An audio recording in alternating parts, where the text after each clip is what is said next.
کسی گاؤں میں ایک بوڑھے آدمی کے پاس ایک پالتو کتا تھا۔ وہ اس سے بہت پیار کرتا تھا اور اس کی اچھی طرح دیکھ بھال کرتا تھا۔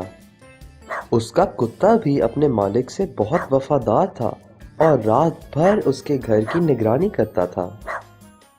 ایک دن وہ بوڑھا آدمی بہت بیمار پڑ گیا۔ اب بیچارے کتے کی دیکھ بھال کرنے والا کوئی نہیں تھا۔ پورا دن گزر گیا تھا اور کتے کو شدید بھوک لگی تھی، لہٰذا وہ کھانے کی تلاش میں گاؤں کے بازار میں نکل پڑا۔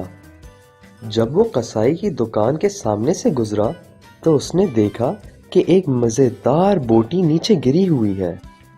قصائی اپنے کام میں مصروف تھا تو کتے نے موقع دیکھتے ہوئے وہ بوٹی منہ میں دبائی اور وہاں سے بھاگ پڑا۔ قصائی نے یہ دیکھا اور وہ بھی کتے کے پیچھے بھاگا، لیکن کتے کی رفتار زیادہ تیز تھی تو قصائی بہت پیچھے رہ گیا۔ بھاگتے بھاگتے کتا گاؤں سے باہر دریا کنارے پہنچ گیا اور پانی کے پاس بیٹھ گیا تاکہ سکون سے بوٹی کھا سکے۔ ابھی وہ بوٹی کھانے لگا تھا کہ اچانک اس کی نظر پانی میں اپنے عکس پر پڑی۔ اس نے سوچا کہ یہ کوئی دوسرا کتا ہے جس کے منہ میں بھی بوٹی ہے۔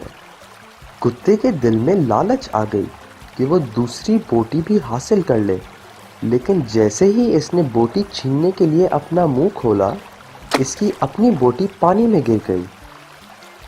تب کتے کو احساس ہوا کہ یہ تو صرف اس کا عکس تھا۔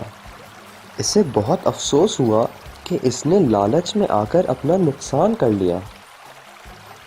بچوں، اس کہانی سے ہمیں یہ سبق ملتا ہے کہ لالچ بری بلا ہے۔